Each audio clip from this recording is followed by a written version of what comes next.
my keywords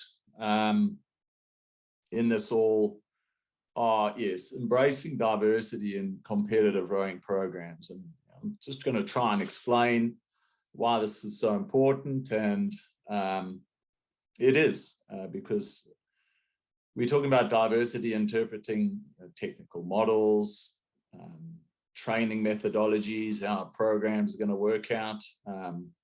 We've got to embrace the diversity of our athletes' physiologies that are within our programs, their heights, their weight, their wingspans, and so on, and their static strengths, aerobic abilities, because that all leads to different stroke lengths, that each athlete rows, different power curves, which means that we potentially have to rig boats differently.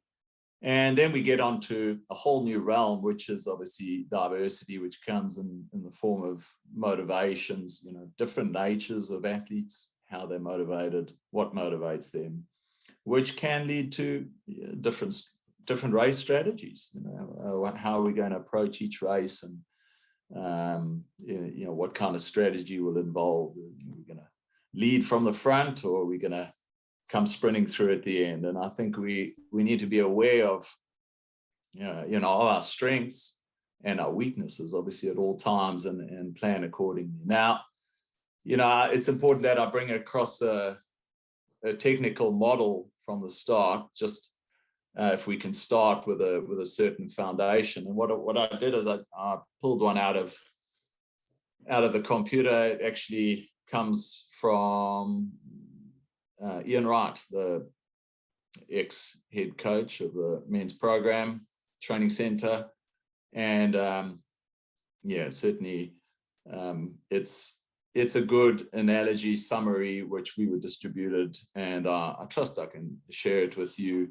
I'll probably just read through it, just because it's going to be quite small writing to be able to share the screen. But certainly, these technical models don't vary much. I think all of us coaches who looking to make rowers fast are pretty familiar with. There are a couple of common terms, and we're all aiming towards the same thing. So let's just spend a couple of minutes just talking about a couple of phases of the stroke, and then we will address technical aspects along the way beyond that. But it's important that we start with, what's important, fundamentals from the start.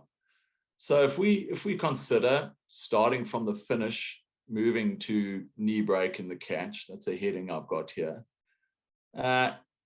Ian says the shoulders stay relaxed and hands soft on the handle through to knee break and onward to the catch. Our body is set in catch position by half slide, and you need to concentrate on the feeling of the boat doing the work as you're resting muscle groups in preparation for the dry phase. Makes sense. Just get your body over and relax. Focus should also be on one speed of the slide, running up to the catch, and not fast and then slow, or not slow necessarily and then fast. And then know where your blade is in the air. Know the alignment of your blade, so to speak, and also a quick square up of your blade before you arrive to take the catch. So those are the comments there. Then moves on to the catch. Anticipate the catch. Don't stop and then catch. The catch is one movement of arriving and catching with your outside arm only. This is sweep, obviously, but taking the weight off the handle with your inside hand and entering the blade with the thumb of your outside hand. The faster the boat is moving, obviously the faster the catch must be, to ensure we maximize our stroke length, and that the blade is covered when you're at front stops with vertical knees and rotated around the pin. And the important point here is that fraction of a second where the top of the blade is covered, you must time the push or acceleration of your leg drive off the foot plate. In other words, we then need to gain connection to that blade that's buried. The drive as such, now connected at full slide, you pick up the speed of the boat in your rotated position that you'd be in sweep, and this is a weak position.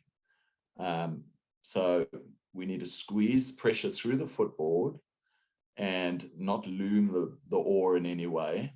And as we come out of this rotated position into a stronger position, we're able to accelerate the boat with our legs. And the body hasn't moved too much at this point, and you would be hanging off the handle, suspending ourselves. And you try to put the bend in the oar with your leg drive, not your arms. As the legs are nearing the end of their effective drive, you'll now use your hips and upper body to join the two segments up and to keep the force of the face of the blade. Think about trying to create a whip-like or slingshot effect through this part of the stroke. Now, by all means, use your shoulders to maintain force through the back end of the stroke through to the finish. Remember, biomechanically, from the catch to halfway through the stroke, the blade is pushing water away behind the boat, which generates the most effective leverage. From halfway to the finish, we can complement the initial drive, but we can't replace it. Hence, we need to be really good on the front end of the stroke. If we get the catch wrong and the pressure isn't correct, the finish can't reach its potential. And a couple of final comments. He says a positive acceleration will also create a pocket of air behind your blade, which will give you a cleaner extraction. Extraction is with the outside hand only if you're in sweep. And we aim for a pretty quiet finish. We try to do this without changing power that we're exerting either. So keep it clean and quiet. And if we have used the body effectively to keep pressure on the blades through the back end, a natural layback or finish position should occur. And at all times, be relaxed on the recovery because this is your resting time. But be aware of your blade, its alignment, your squaring up timing, coverage of the blade and the drive, and obviously a consistent draw height through the drive. And the focus is rowing with economy, cleanly, and having the ability to carry consistent speed to even split your race. Right, so that I don't think any coach would really disagree with any of that. It's a very nice overall vision of that stroke, in particular the drive phase. And we can go out and get all our athletes to execute this perfectly. But what happens when everyone is implementing this perfect technical model? Well, our outcomes will still be different. People are different physiologically, and so we will get different power force peak heights, and we'll get force peaks at different angles of the stroke. That makes any sense. We'd get different stroke lengths depending on the height of the athletes, different power outputs depending on their strengths, and also different power outputs over different distances and durations. We talk about that efficiency, but somebody with a high static strength could do a phenomenal job of great power curves and force peaks, but can they sustain it for a reasonable distance, or in particular the 2,000 meters that we got to race? And all of this creates the demand for some sort of out of the box thinking, where we need to start putting the pieces together and try and figure out what will work best and where in the boat, or what particular boats, and so on. And this is where we need to embrace this diverse output that we have and make something of it, whether you're a local club or a pathway club or a high performance center.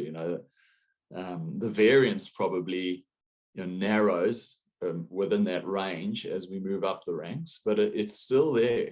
And we need to then sort it out into something meaningful that can create the outputs and the goal and achieve those goals that we're setting ourselves. Now, I've been exposed to, let's say, diversity, certainly throughout my rowing career. If I can just step aside and just talk about my personal rowing history. I don't come from a big rowing fraternity like Australia's, a huge history of rowing legends and massive results. I rowed for South Africa, which has a small rowing program and community, but definitely a high performance one, some talented athletes. But certainly I arrived on the scene having been a sort of state level basketballer and got absolutely hooked on rowing. And at that stage, the Atlanta Olympics had just gone, and we had a handful of crews. We had a lightweight 4 that made the final there in Atlanta.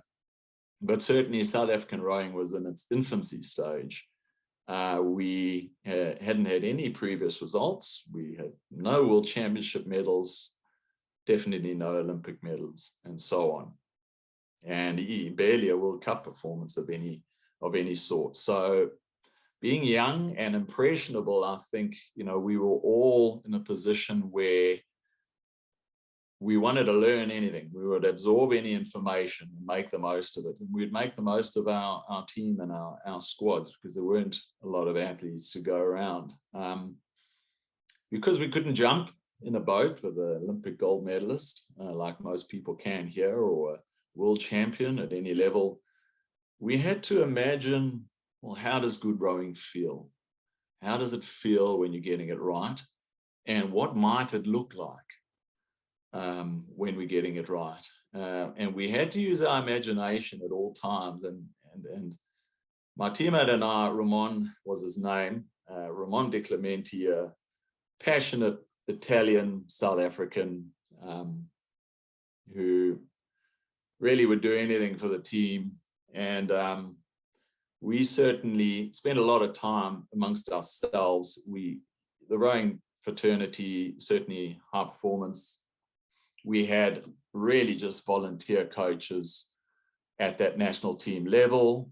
And a lot of the time we were left to our own devices. And so we had to focus on this. We had to use our imagination as to what this would look like. And obviously not a hell of a lot of footage around, a couple of videotapes here and there from overseas. But as you can imagine, back then in the Arc Ages, we didn't have a lot of footage to work from. But we were fortunate at the time that FISA, the International Rowing Body, gave some financial assistance to allow us to get a rowing consultant. So when I arrived on the scene, there was this great Kiwi coach, Harry Mann was his name. And for those who didn't know Harry, legendary Kiwi coach who was involved in many world champions, coaching them, a fair number of Olympic gold medals as well, certainly success with New Zealand and Great Britain. In Sydney here itself, he had a strong association with the GB8 that won gold, and also with Cambridge. Certainly their great successes in the late 90s and early 2000s can be attributed to Harry Mann. I'm sure that no one would dispute that.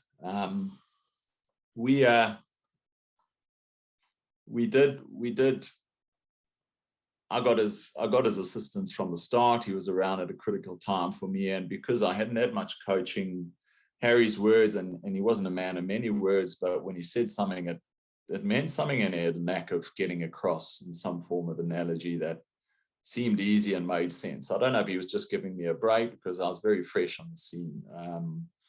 From my first rowing stroke, I was at the Senior World Championships within 3 years. And so maybe he just felt sorry for me that I was new, but we got on pretty well. And he had some great analogies, particularly around the catch and just about that efficiency, about just running with a boat into the catch, being direct, quick, turning around, relaxing the upper body and driving the legs, just getting that acceleration going again.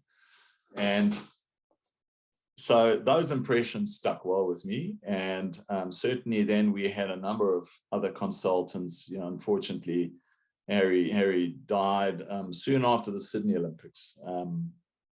And that was sad, and it was a great loss to the rowing community. But we then had some other assistance, and it was good to get at a very early stage of my rowing input from other great coaches, Chris Kozanowski and Tor Nielsen, the great Norwegian coach who's still associated with World Rowing to this day. But beyond that, I think getting a whole just sap of information as to what would work and what might work, it opened my mind up to the realm of possibility of how we could row. And I can still remember my first impression of an international rowing regatta. It was my first international race. We were in Lucerne, and I'd never been there, and we arrived. And any of you have been to Lucerne, it's an amazing course in the outer suburbs of Lucerne itself, the Rotsee, it's called. It's the Mecca of rowing. I think everyone would agree it's the greatest place to race. Everyone goes back there every year. But nonetheless, I was pretty nervous as it is, just flown in. And we were going down to the course for the first time. And you walk through these sort of suburb streets after getting dropped off from the bus. And there's sort of 3-story buildings all the way around, and you can't see anything. First, you sort of in disbelief, where is this place? Where am I going? And next minute you step and there it is, bang, in front of you, and it's all pretty intimidating, just boat racks everywhere, the boat shed, and you're at the sort of midway of the course around the 1,000-meter mark. And there were a fair number of boats there already, and I walked straight past, what would be our boat, and there was this Greek pair there.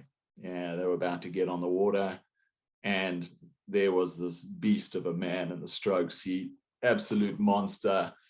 And the reality hit me, the panic hit me that, oh my God, and this chap, Costas was his name. He was one of the fastest erg pullers in the world. It was around 540 at the time, I think. And whatever size he was and bicep size he was, it was a pretty intimidating sight. And I wondered, just thinking of that stereotypical athlete, seemed to me, how could I possibly beat someone like that? And well, 2 days later we cleaned them up, and that was a reality check that don't make these obvious assumptions, that the greater, larger, bigger athlete is going to deliver any more than somebody who may not have that same physiology. And it was a learning point that you could never really look at what was there in front of you on paper. You had to figure out what was behind, underneath the skin, so to speak. And that experience over the next 10 years of rowing with one athlete alone in a pair, it was a marriage under pressure. So we were always together, and there was a goal to be made. And we came from very different backgrounds. As I said, Ramon was an Italian metro boy, driving the little cabriolet in the big city of Johannesburg, and I was this country bumpkin from a country town towards the coastline. But nonetheless, we were both pretty passionate about what we did. We had the same goals, and we worked together, as I said, for quite a while, figuring out what we needed to do to be better. And it formed the foundation around our pair for that decade of international competition was trust. And it was the time and the effort and the commitment that we made to each other on a daily basis, day in, day out. But just moving from there, we also saw other pairs out there in other countries doing things that were slightly different but highly effective. And if I can just cover a few of them, I suppose I could name somebody, some other countries that, as I say, would have had that exact same technical model in writing, but when push comes to shove and you actually saw what they were doing, they were applying it in quite a different manner. And I just want to go over a few of them, and I don't have footage or whatnot, but go and look them up, and you'll very quickly see this diversity. And they were winning Olympic gold medals. And I think I could start with the Canadian men's 8 under Mark Spracklin. And I'll share the screen. I've just got a photo here that you can have a look at. Let me just share it. So I don't know if you can all see that, but Mark Spracklin, he arrived in Canada prior to after the Sydney Olympics, running up to Athens. They were double world champions as far as I can remember. Running into Athens had a slip up and the Americans beat them into silver, and then came back dogged as ever. Mark Spracklin with a pretty brutal program, a brutally honest program, if you want to call it that, as well. But these Canadians, if you've seen them, rode with a massive backswing. Now, I wouldn't say that if you look at them closely, they didn't go off the catch with the back. They drove the daylights out of the legs, but then they really engaged their back to keep pressure on the blade face all the way through the back end of the stroke. And it looked violent. It looked pretty ugly. I mean, sometimes their heads were heading towards the stretcher of the guy behind them at times, especially the ones before Athens. And that was one way to do it. No one could argue winning gold medals, whether it was the massive program that they were executing to get there that got them the result, or the backswing. I think the key thing was the harmony and the synergy in which they approached that backswing. And the fact that they all did it together gave them that extra clout, that extra little X factor where no one could compete with them. And they cleaned up. There's another one here. Sorry, I'm just going to bring it up like this. But along with that, I wanted to mention a complete opposite would be the Germans.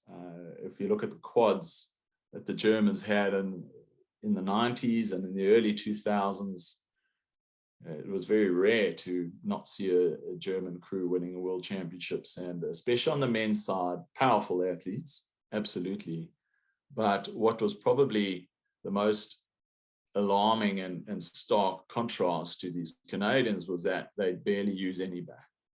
And in fact, even the men would, at the front end of the stroke, would be pretty vertical with the body, and they would just be driving the big muscles, the glutes. And obviously in a quad, it's nearly as fast as an 8.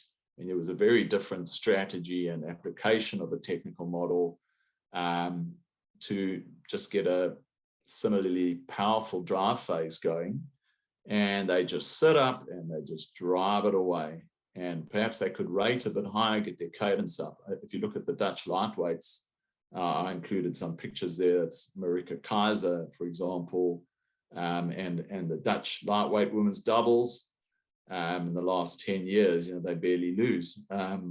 Unfortunately, lost the Olympics in the last couple of strokes of the crab, but won Rio, and certainly even all the way back to Sydney, being extremely successful. And they row pretty vertically. They really try and sit up on the stroke. They just use the big muscles, the glutes, and a slight lever of the back through to what's just a little bit past 12 o'clock. I mean, even that I'd say is pretty far back, where she's sitting there, maybe good body prep at the catch, as you can see in the picture below. But that vertical body just enables them to keep the cadence up. And obviously, the most critical thing, which we're obviously aware of as coaches, is just not dumping any unnecessary body weight on that bow ball at the finish. Never mind the fact that you got to haul your body back over, get your shoulders in front of your hips again, and that takes a bit of energy with your core in that. But very effective way, very different. And then we probably have the happy medium, the classical style, if you want to call it that. Which there's a picture of the Greek sculler surprise result from Tokyo, and great body prep there's towards the end of the race. I don't even know how he gets his body over that far, but the classical model that we would all have learned at some stage, and you see in a lot of the French doubles, for example, have done a great job recently. We're talking on the top end, one now in Tokyo, the lightweight men's double, French double, one in Rio, and the French men's double won the Olympics or two before that. as well in that double. And you watch their technique, and it's just that perfect balance of body swing against the back of the leg drive and just drawing through the arms. And in that classical model that we learn in our FISA coaches course, legs, back, shoulders, and arms. And that classical model, also some Australian crews, I can think of that Beijing double, the men's double, that one, just really good to watch. The Sinkovich brothers in the double as well. Just really that drive sequence being a sort of more classical mold. So there's some examples. I can also, just off the top of my head, think of the Romanian women, and talking about a different section of the stroke, how they used to throw their hands away out the back of the stroke. If you went to World Championships back when they were in their prime, it was before Athens, obviously. The great Romanian pair doubled up in the 8 as well. But even prior to that, the 8 would paddle up and down, and they just shoot their hands out the finish, trying to initiate how quickly they'd get their bodies sort of back on top of the boat before rolling up to the catch. And they would actually train taking their time, actually rolling up to the catch, and almost kind of slow it down a little bit, but the catch was still quick enough to pick up the boat. It was an exercise, but you could even see it embraced a bit in the way that they raced. When they were really confident, they would do it. So that's another one. You could look at that technical model, multiple Olympic gold medals behind it, very different. So yeah, those are some examples. I'll just stop sharing this for a second. So yeah, that's the variance that's there. So from there, we could talk about Australia. If I even learned when I was rowing the pair about Aussie style. It was Aussie style and old style rowing, and we'd paddle along and try and change the rhythm of the way we rowed. The old style would have been, as I said, with pretty much that Romanian style of shooting the hands out the finish and then making a ridiculously long recovery, just running that boat for as long as we can, and then timing a reasonable catch and driving through to the finish. And on the other hand, the Aussie style was this, much like we've seen that rhythm of a bit of a pause at the finish on the men's side, and then a bit of a gather, so drawing the boat in underneath you, allowing it to surge to towards the finish line as we drew in and made a very quick, loose catch, and then turned around onto the feet and changed that direction. And even just that contrast as a training exercise was actually a great exercise for us. We felt we got a lot of value out of it. But arriving in Oz as a coach, many years later, if I can just shoot to that, it was quite alarming that even locally within the Australian community, there was quite a diversity of these technical interpretations of a model which on paper is pretty similar. This was pre-Rio. I arrived at the end of 2014, and we had a bunch of rowers who were returning from the US, a couple from WA, Victoria, and New South Wales. And the ones from the US, some of them were from Harvard, which was very more of a classical style, and some were from California, Berkeley, which maybe was a little bit like the Aussie style that I mentioned. And then we had the Victorians and the New South Wales rowers who rowed this little bit of a pause at the finish and then rolling up to the catch, and one or two rowers from WA and South Australia who did totally the classical style. And I was sitting there going, oh my God, where do I start? Which one's right? Because I had obviously been exposed to the classical style, but I thought, well, no, we need to just work with these things and with these variances, and I just try to focus on matching the small boat combinations. Obviously these guys had to perform in pairs, try to match them up physiologically as well as the way they kind of technically rode. Sometimes one just had to go with the stronger athletes together, to be honest. And on the other side, we needed to combine these variances technically into a big boat, and that was a different story. I think when we were looking at trying to row a big boat fast, we had to find a happy medium in between and just try, because there wasn't a lot of time involved training the big boats. We had to work towards each other in every session. Everyone had to make that sacrifice and row slightly differently, and as long as they were comfortable enough, we'd be okay. And look, it was a great, I thought the rows did a good job. If I think of that little path where I did have these senior rowers, and that obviously ended after the Rio Olympics, when the training centers were formed. But I thought these rowers did well. I remember one of the selection events for the trials was the New South Wales State Championships, and I had 4 pairs, and then we also had a club pair, which was Spencer Turren and Alex Lloyd. They were rowing in Canberra at the AIS at the time, but all our pairs actually made the final. They all performed in the heats and came top 3. And I remember the final was actually enlarged to 8 boats from what seemed potentially was supposed to be 6. So that the more favored rows who we'd beaten could be included. So it was a good result. All the rows went under 6:24, and I think that success was really obviously due to a lot of hard work from the rowers, but also just a case of each rower embracing that little bit of difference that was in his combination and working towards these goals and making those small sacrifices towards that success.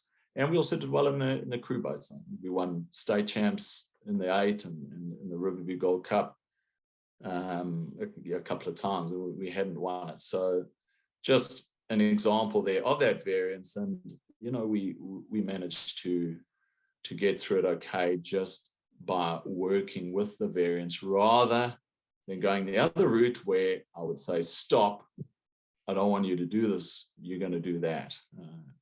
Maybe if there'd been a couple of years involved, I would have tried that, but we had a couple of months and we had to do what we could with it. So I think we talk about the variances, but yes, there are those not negotiables. The not negotiables on technique, well, we've got the technical model, they need to be applying that. The catch needs to be direct. Timing needs to be right. And if I can just divulge on that catch, obviously that explanation was very good earlier on. For me, when I see these catches, and you hear in a lot of the presentations a bit of a variance as to, well, do we have this V splash on the blade, or is it no splash, or is it a bit of a tick, a backsplash that we want to see? And for me, I just like to think of it very basically that if I sit in a tinny, and you can try this if you're a coach or whatever, or in your boat even, but certainly in a motorboat, grab your paddle and just make what you think right there and then. You see the actual X marks the spot on the water where you want to place the blade. You just effortlessly place the blade in and out of the water, helping it into the water a little bit, and you'll find a V splash come off this boat sitting still. But the reality is that a rowing boat's moving at, say, 5 meters per second. So we need to do it at 5 meters per second. So you know what it should look like, the actual action of placing the blade, and you get the tinny going at 5 meters a second or whatever speed you like, and make exactly the same action and just see what it looks like. There's definitely a splash, and it's not a V, it's more of a tick, right? A small front splash and a reasonably big splash. And yes, you will feel the paddle want to flip onto its back, because yes, we've got no connection to that paddle in the water. And as Ian says, yes, we need to be direct in the way we place that blade. And once that blade's buried, or even bearing, if we really sharpen the placement with our feet, but certainly, we need to connect our feet to that blade that's buried to be able to drive off and to not obviously check the boat back to the start line, which is a hell of a waste. And beyond that, other not negotiables, we need to have as effective a drive phase as possible. And we talk about using the big muscles first, legs, back, shoulders, arms in general. Everyone does it. And that's just because it will fatigue our muscles less if we do them in that order. The stronger ones first. We need to be efficient. Each stroke needs to be as efficient as possible because we need to put about 240, 250 of them together in a race. And so there can't be any wastage. You might be able to do something outrageous for 40 or 50 of them, but certainly it's going to be a lot tougher working up towards 240 unless we're efficient and consistent in the way we apply ourselves. And lastly, synchronized. We want to be synchronized as a crew. It's all great having a technical model. As I said, if we can't all do it together, there's not going to be a hell of a lot going on. And so how do we do that? Given a bit of an outline, and I've just got this ridiculously basic little analogy that I've drawn up here, which I will share with you again.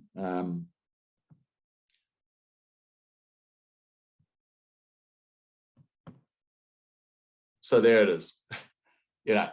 Very basic. Let's just imagine I want to win a gold medal, and we want to win it in the New South Wales State Championships in the under 21s.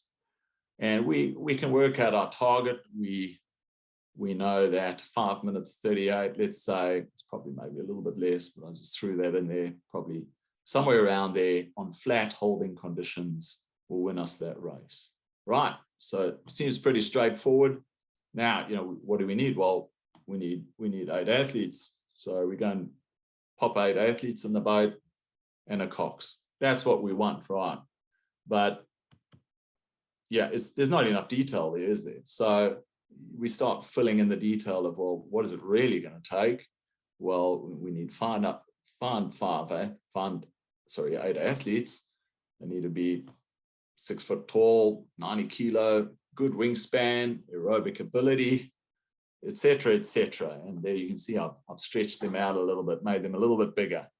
The good stereotypical athlete that's going to produce us that result that we want. And obviously we need 1 cox, and can't be any cox. This person's got to be sharp, responsive, confident. It's got to lead this pack to that great success. And that's what we go out striving for in our local clubs. And then we have the reality. What might we end up with to deal with?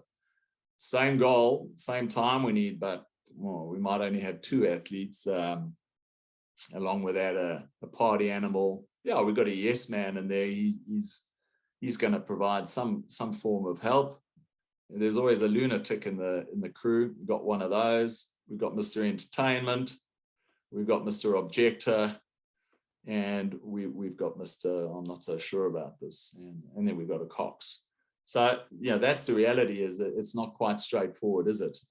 We talked about, possible different physiologies, but we also have these different characters that come with the physiology, and we've got to make something out of it, don't we? So, we then go about, well, what do I do with this bunch? We need a plan.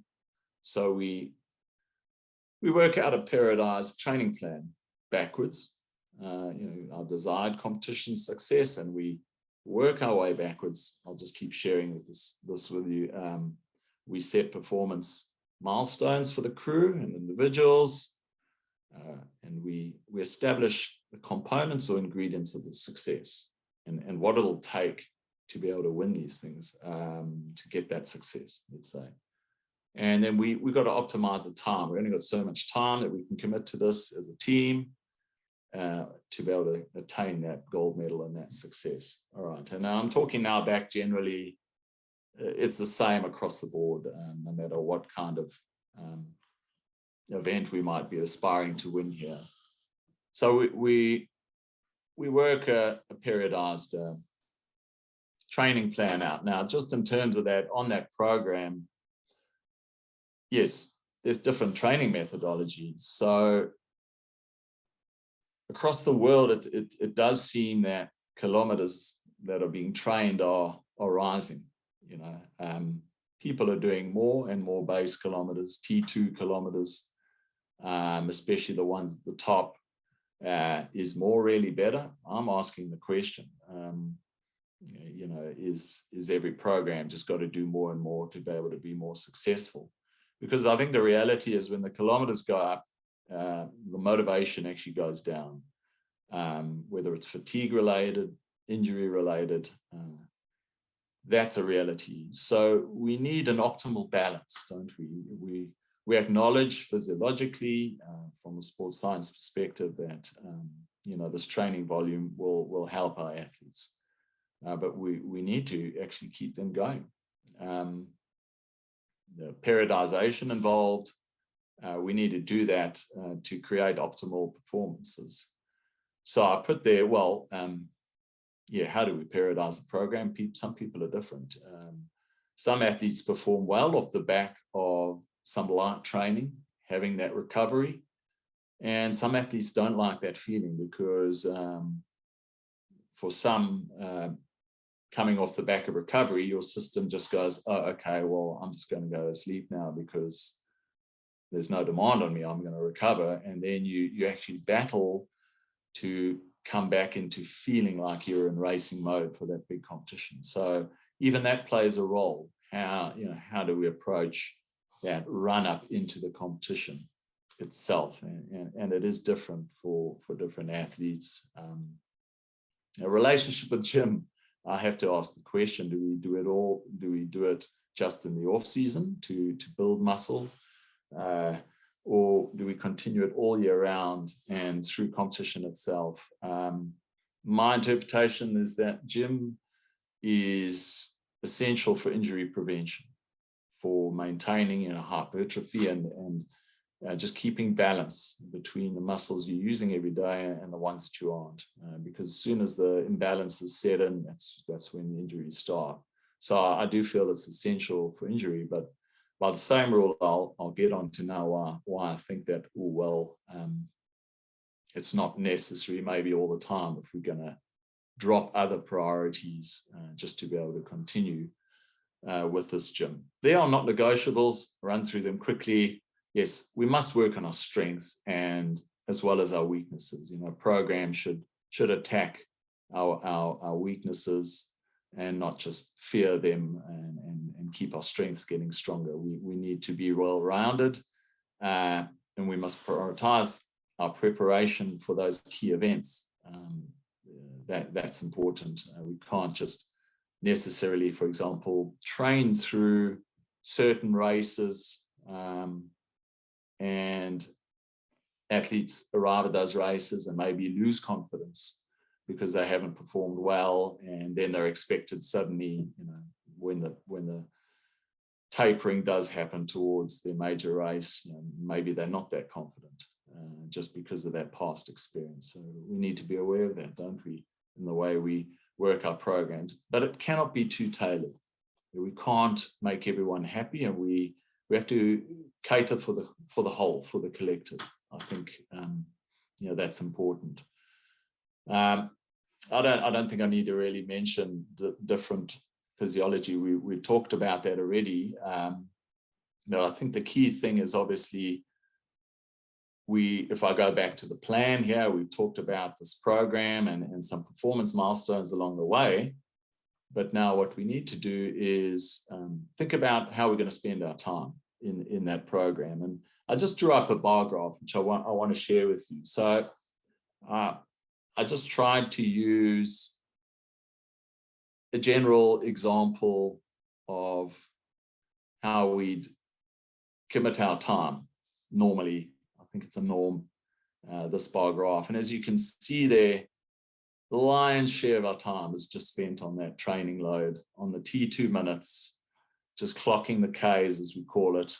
The next largest bit there would be technical proficiency. You know, we're rowing well. Some of those Ks would be in that actual T2 rowing, but we're also looking at technical proficiency. We're looking at video footage.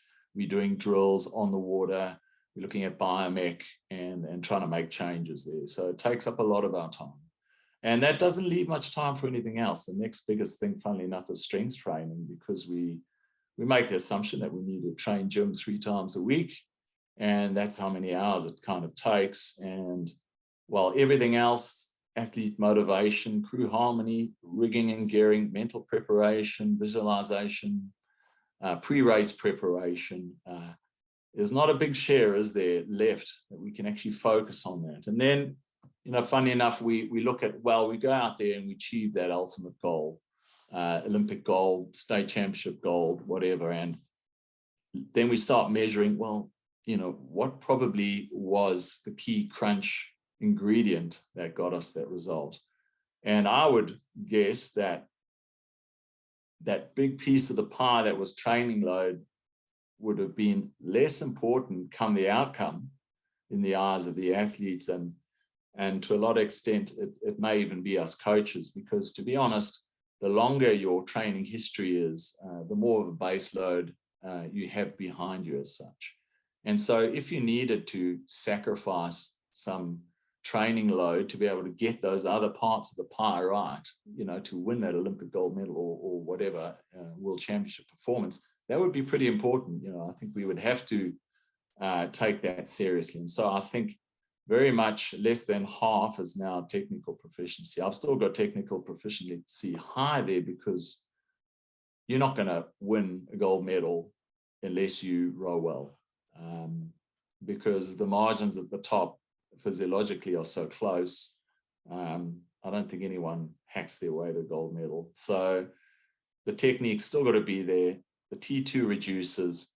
The gym almost fades into insignificance, because other than injury prevention, and I think I've put injury prevention there anyway, and that would be in terms of doing static stretches, mobilization, things like that, just keeping ourselves mobile, physiotherapy and whatever else, and just having a focus on that within our programs. And you'll see one piece of the pie that grows is this athlete motivation.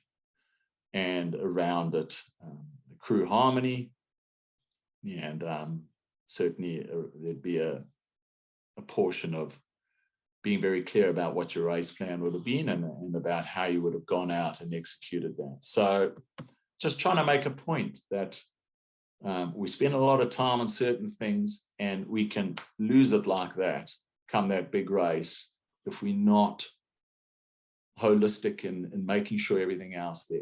Doing the load is not what's really going to get us, you know, that result. And I'm just using that as an example and putting it out there that just may be the case. Just about to sum up, not much longer, and I seem to be dragging this on. We're getting close to the end of the time, but all this diversity and looking at that right there, and realizing that you know, keeping our athletes motivated and keeping them happy is important. And you know, people are human, everyone's different, motivations are different, and coaches' motivations, what motivates a coach and what drives them, may not be the same for athletes, but we need to be reasonably aligned to be able to work towards that goal, don't we? Successful individuals have certain attributes and certain characteristics, but successful teams need certain characteristics as well, and often different attributes. You know, put the same characters in a boat and it may be hell on earth. Will 8 stereotypical personalities produce a better outcome if they're all great athletes than a variety? That's a good question. It's often not the case. We use Bo Hansen's got his athletes assessments, and for me that's an anyone who hasn't done one of those, you should go online and certainly with your teams and groups, look at introducing your athletes, particularly if they're pathway athletes, to understanding that people are different and learning to harness the strengths that are in that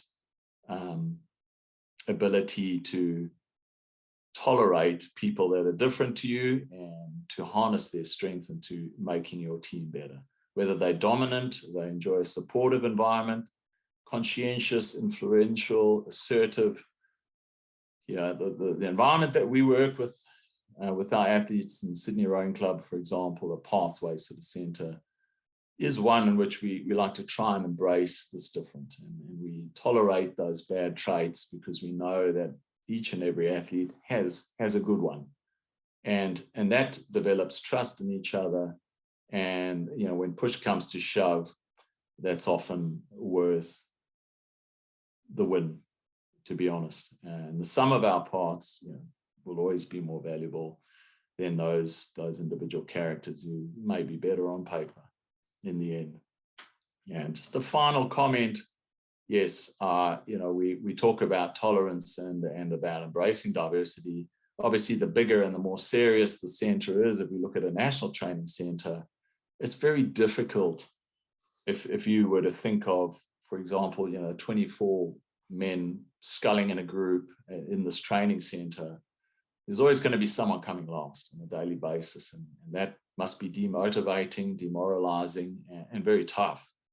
And the wheels are going to fall off, and at some point fingers might be pointed. And even on the other spectrum, we may have great Olympic medalists in our programs in those centers who have produced the goods and always have these aspiring young fellas who they are making better and better and better, chomping on their heels. And not everyone can perform all the time, and athletes do need downtime, and it's a tough job, I'm sure, for these training center chiefs to be able to balance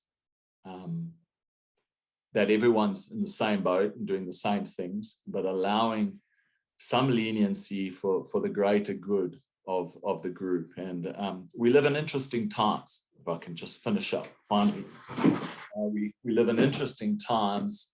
The reality is that we're seeing cases around the world, accusations of abusive professional sporting programs and whatnot. And I think it's more in the limelight now that great results, huge gold medal performance don't necessarily keep coaching jobs and training centers in harmony.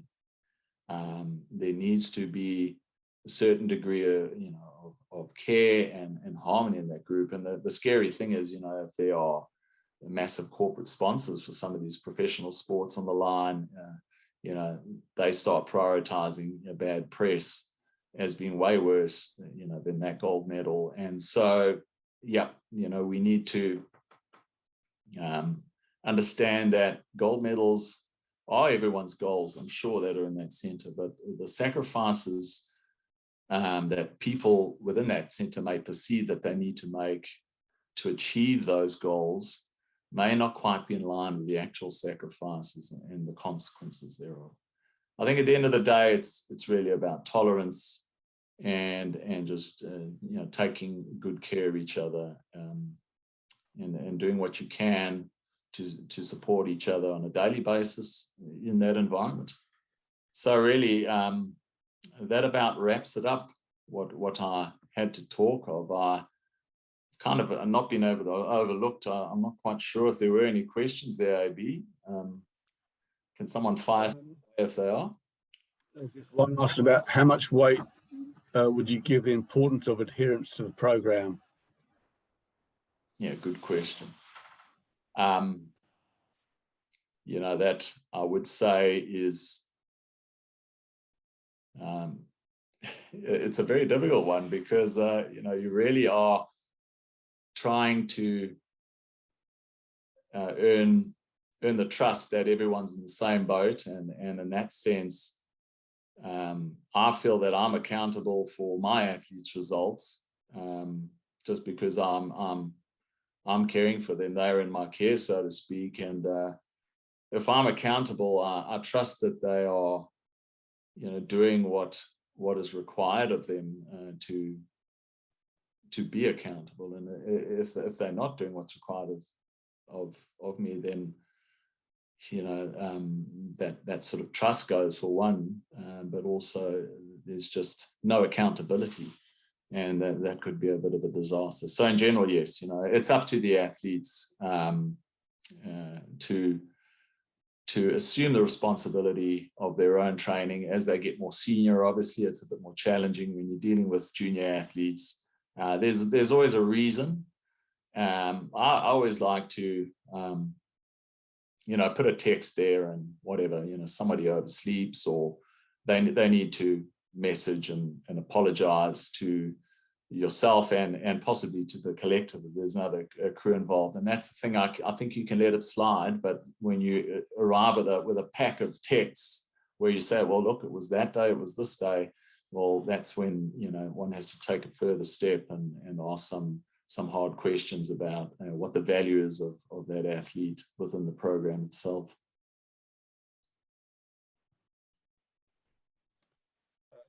Well, thank you, Donovan. That's a very insightful discussion there. Obviously, one of the people that always turns up in people's chat is Harry Mahon, the legend that he was. I had the privilege of working with him when I was on the GB squad, and he did have I remember just sitting there one day, and he did the whole session. The bow man of the pair just went round and round and round in circles.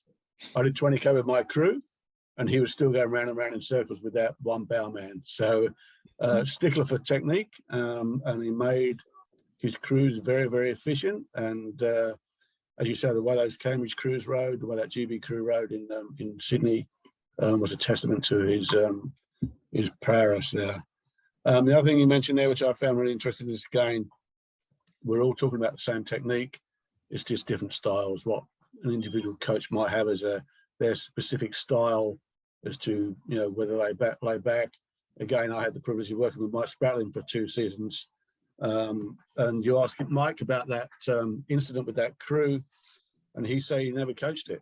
He said the guys did it themselves. They decided that they were rowing in pairs alongside it, 6 or 8 pairs lined up, all rowing down together, and one leaned back a little bit more and went faster. So the other guys leaned back a bit more. So they let back and back and back until their hair's getting wet in the water, basically. So he claims he didn't coach that, but if you actually look at the way his boat was set up as well, it was very, very interesting to look at how the boat was set. And so that's one of the things we got to think about as well when we look at what other people are doing, is one, why they're doing it, but what's the setup of the boat as well. We can't just look at a particular crew or a regime and say, that's what I'm going to do, because there's a lot more that goes with it, as Donovan says, and just looking at what they're doing. There's a lot of other stuff that goes with it as well. And so basically, at the end of the day, if we're all doing it together, hopefully it's going to work for us. And that's why, I feel that one needs to leave the crew with some autonomy. You talk about Spratling there, and I sort of referred earlier on that even our pair, you'd figure out, how does it feel? And if it feels good, and if it feels fast, then keep doing it. If that's the fastest outcome. And you're saying, that's probably where that lean came from, is they just felt that and over time, being experienced athletes, they developed a fair amount of feel that they could trust that it was faster and trust in each other to deliver that on race day, which they did many times over. And they're different athletes. So getting back to that rigging and the strategies around racing. Do you come out blazing? Well, if you're a powerful athlete who has good static strength and powerful, you will come out blazing, and you will hope that you may make an impression on the race and change other people's race strategies potentially. But then you get the backdoor races. I mean, we were one of those all the time, coming in with a bit of a hurl at the end. And I look at our South African lightweight men's 4 that one in London as well, coming out of the back. And, we kind of trusted that. Now we yes, our circumstances was that we were living at altitude. So that's one thing I didn't mention was, South Africa, Johannesburg, is nearly 1,900 meters in some parts of Johannesburg above sea level. That's basically high altitude. Now, if you're living at high altitude, obviously you're going to have high red blood cell counts, and you're going to be able to have a slightly better endurance base, possibly. You're able to transport oxygen through the capillaries, a little bit more oxygen through, and you're going to perform better. So that we kind of harnessed that strength, and that's why we always had a quick last sprint, and we weren't statically strong. We didn't really focus on the gym work a hell of a lot, other than injury prevention, as I said, and that sped us through the finish line. I saw another question there just on, well, what do you do as a single sculler, without a coach? I think assuming exactly the same philosophy. If one's got a technical model, yes, you do try and stick to using your big muscles first. And rowing on a good length is the key aspect to executing that model. We need to row a reasonable stroke length. It needs to be long enough that we do have enough drive phase to put in a good solid leg drive, and then to be able to accelerate the back onto that leg drive and squeeze through the handle nice and clean and tidy.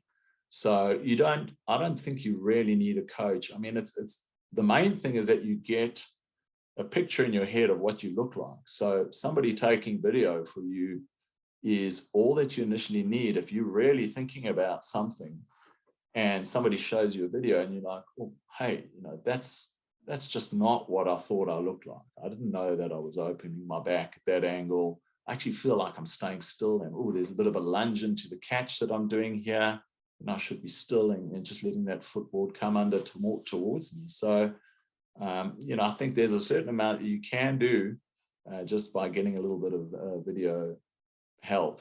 You can build your own skills to a greater degree, and at some time, I'm sure you can get some coaching help from someone. Yeah. Just on that point as well, if you're a single sculler and you just single scull and you've got a speed coach, you can play around with things and see what your speed does.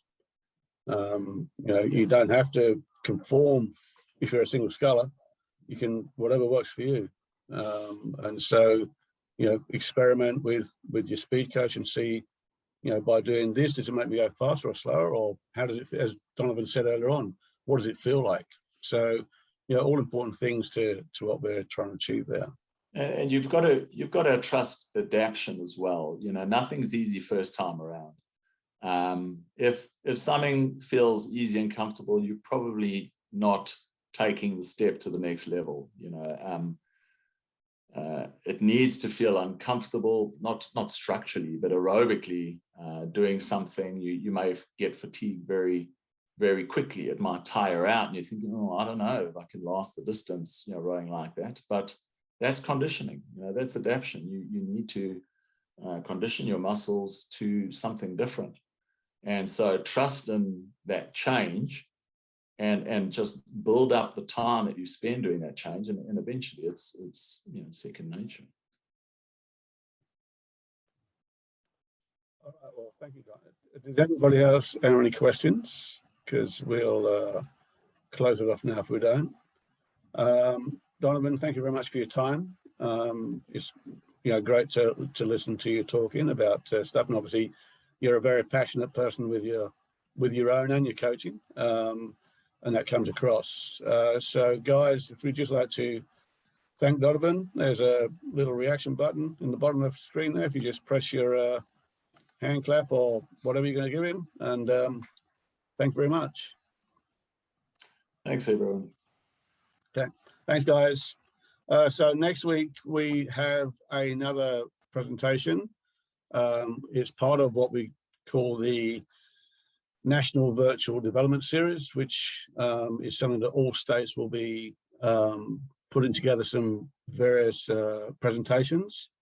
And so our one next week will be Dan Noonan being interviewed or being in conversation with Lizzie Chapman, talking about his transfer from being or transition, I should say, not transfer, his transition from being a high performance athlete into being a coach in a school system. The issues he faced in both as a rower and as a coach, and how he dealt with them, and hopefully a little bit more insight as well from that. So that's on next Wednesday at 6:30, because we'll be going across the rest of the country. So we made it just a little bit later for WA to come on board. So again, thank you very much, Donovan, for your time, and thank you, people, and we'll see you all next week, hopefully. Cheers, guys.